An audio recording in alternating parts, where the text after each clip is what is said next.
11:29, three-man front here on this Football Friday, Week 0, officially beginning tomorrow. We're your home for college football all season long. Right here on Jocks, we appreciate you joining us. Well, there's no better place in town to enjoy sports and music than the Phoenix. The Phoenix, your front row seat to the best entertainment. Massive screens that got explosive sound from every seat in the house. The experience is bigger, brighter, and bolder. And their new restaurant menu is certainly worth cheering for. Wings that win MVPs and wood-fired grilled burgers stacked like your fantasy team. And steaks so good you're going to forget there's a game on. Phoenix's new 6-day schedule includes live acoustic acts Wednesday through Friday, 5:30 to 8, followed by live bands. On Fridays, that means tonight, beginning at 10 p.m. Saturdays, Sundays, and Mondays, all dedicated to sports with no live music to get in the way. We can't wait to see you at the Phoenix this football season, 1630 2nd Avenue South, near Railroad Park. We're happy to be joined right now by the voice of the Baylor Bears, John Morris. He joins us in 1 week from today. The Auburn Tigers will be in Waco, Texas, taking on Baylor. John joins us on the Higginbotham Hotline. John, thanks for joining the show. How are you?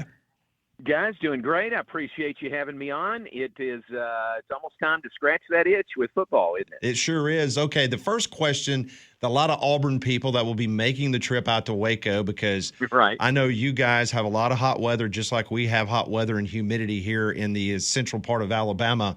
What's the weather supposed to be like next Friday?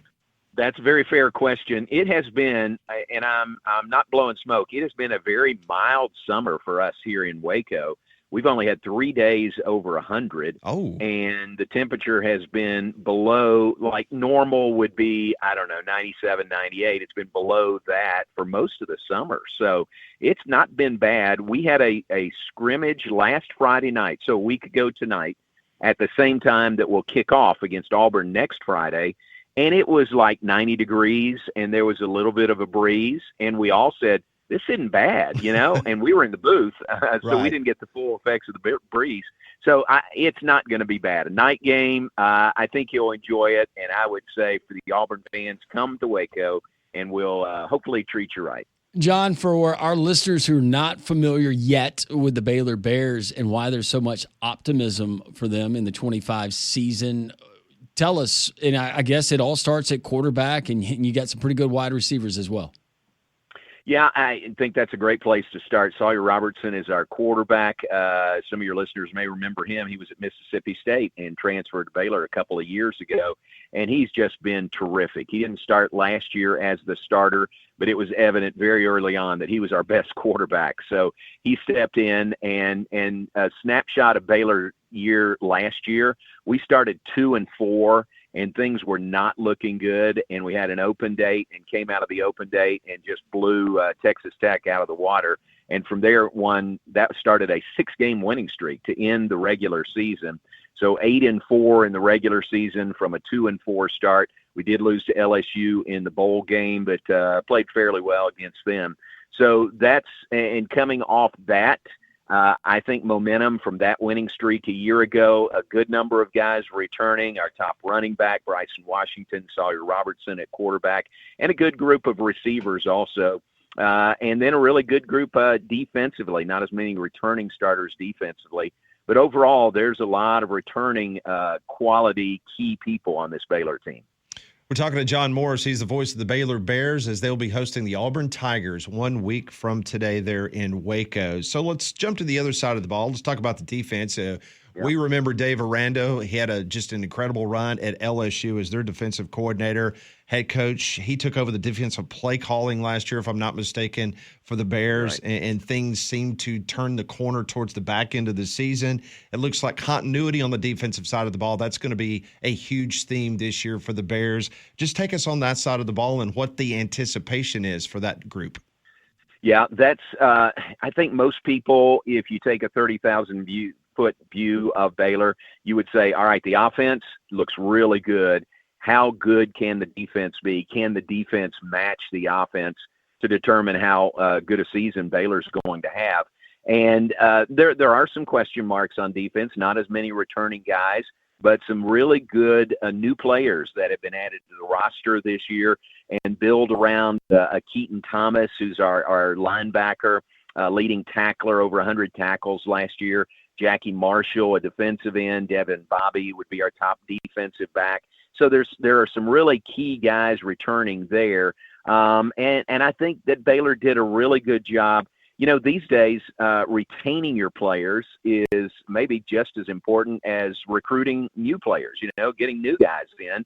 And they did a really good job of retaining those key guys and then adding some transfers to go with them. So defense, maybe a bit of a question mark, maybe more questions than on the offensive side, but I don't think that many. I think with Dave Aranda calling the defensive signals again, I think we're in pretty good shape there. With all of the unknowns, John, heading into week one, and it might be tough just kind of with a 30,000-foot view right now, but with what Baylor is going to face in the Auburn Tigers, some uncertainties, and Auburn fans anxiously anticipating what that offense and the defense look like. What is the expectation, at least from the Baylor side, of what they're going to get from Hugh Freeze and the Tigers? Yeah, great respect for Auburn, great program, great history there. This will be the first SEC school to play in McLean Stadium here in Waco, and this will be starting our 11th year at McLean Stadium. So, it's a big deal, and to have it move to Friday night, national TV for Fox, knowing that it's a night game, a 7 o'clock Central Time kickoff. We've made it a blackout on the Brazos. The Brazos River runs right by the stadium. And maybe you've seen Baylor's going to roll out some chrome helmets for the game. So I think we're pulling out all the stops, that's for sure, with Auburn coming to town. And it's a big deal. It's really a big deal to have Auburn here. We haven't played Auburn in football since 1976, haven't played them in Waco since, I think, 1975. So it's a really big season opener from the Baylor perspective. So last year as SEC guys, and we're paying attention to the Big 12, and all of a sudden out of nowhere, here comes Arizona State. Is right. The conference as open as it was last year from an outsider's perspective, or with you being in the league, is this a Texas Tech, Baylor, Arizona type league this year, or heck, maybe even throw in a Kansas State? Yeah, I think you could mention 5 or 6 teams, maybe 7, that have a chance to win the championship, and that might not be enough. I think it's very wide open. I think there's a lot of parity in this league. Sometimes people hear the word parity, and that means to them no really good teams. But I just think we got a lot of really good teams, and just depends on how things shake out over the course of the year. Arizona State was really interesting last year. They were picked last, dead last, 16th in the league in the preseason poll. And then, lo and behold, they end up winning it and going to the college football playoff. And it's interesting, one of the byproducts of that, there was no preseason poll in the Big 12 this year because they felt like, our league leaders felt like that it hurt the league, that Arizona State was picked last, and that kept being brought up. How can they be that good? They were picked last in the league in the preseason. So we didn't even do a preseason poll this year.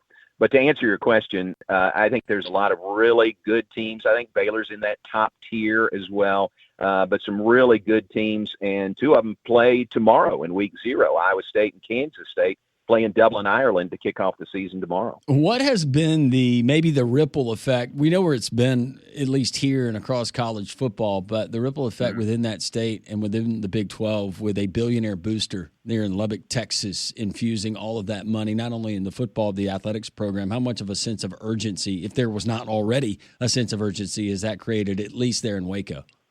Yeah, a fair question. I think it was already there. We know what we're up against, Baylor competing in this league and competing nationally, and we're doing well. And we've got a really good group of boosters who have been very, very loyal to Baylor and very generous through the years.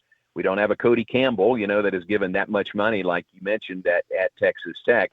But it just I think it just sort of raises the level for everybody, knowing what he has done and is doing for Texas Tech.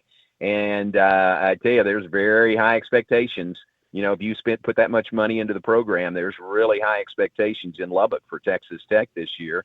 And then Kansas, they've just had a guy, David Booth, give $300 million more, and his name is on the stadium. So there's, it's kind of the price of playing poker these days, to get in the game, you've got to be willing to, you've got to know that that's the price of playing poker and the price to stay in the game.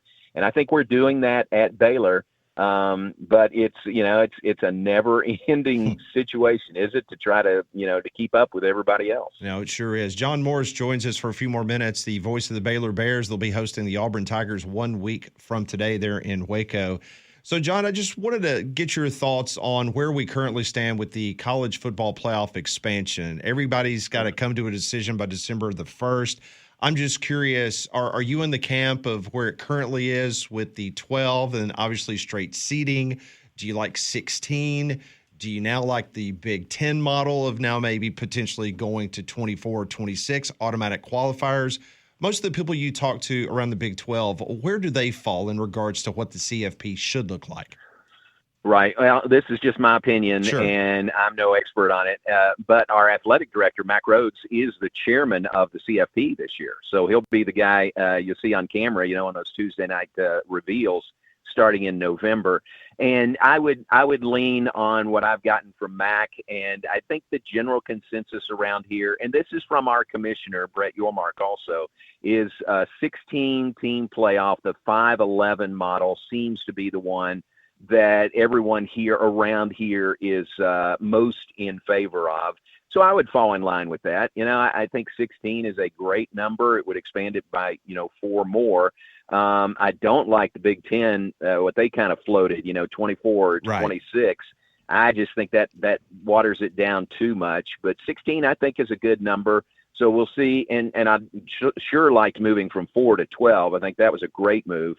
If it stays at 12, that's fine. If it goes to 16, I think that'd be maybe even better. Finally, we've got a lot of Auburn fans and folks that will be making the trip to Waco. Just a couple of things that you would recommend if they're coming out there for a couple of days to be able to enjoy your part of the world. Yeah, come on. We got a lot here. Most folks come to Waco to see Fixer Upper and Magnolia, with Chip and Joe. So that's a real popular spot, and that'll be easy to get to. Probably be crowded on that weekend because this game and being Labor Day weekend also. So maybe come in a day or two early, and hit that up before the game on Friday.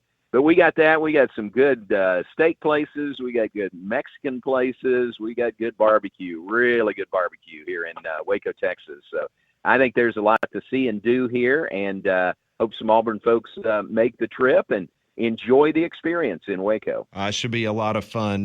Great conversation. John, we appreciate you taking some time out of your schedule to join us, kind of giving us a preview of what's going to be in store for next Friday night. It should be great. We're excited that the season's kicking off tomorrow in Dublin and, of course, week 1 next week.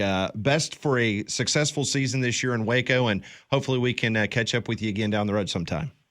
That'd be great. You guys are great for having me on. I appreciate it. I hope Baylor has a good enough season that we have reason to talk later in the year. That sounds thanks great. for having me on. All right. Thank you, John. Appreciate it. Thank you. That is John Morris, the voice of the Baylor Bears, as they get ready to host the Auburn Tigers. And he joined us on the Higginbotham Hotline. You deserve solutions that are built for you. Higginbotham is your one-source solution for insurance, financial, and HR services. Well, if you're looking for a place to catch the Auburn and Baylor game, well, let me tell you about Big Whiskey's, because they are the place for great food of all varieties. They have a full menu with apps, salads, burgers, and steaks, and their bar features unique cocktails, over 120 whiskeys, including whiskey on tap, and plenty of screens so that you can catch all the college football action all season long. So go in and check out all the games that they're going to have on the bar in the big screen in the Stadium Trace Village off Highway 150 near the Hoover Met. Coming up at the top of the hour, we'll talk to Mike Rodak from Bama 247. Also next hour, the first edition of Bet It or Forget It, as defending champion Molly Robinson will try to defend her crown with a 5-0 record this week. All that next on Three Man Front.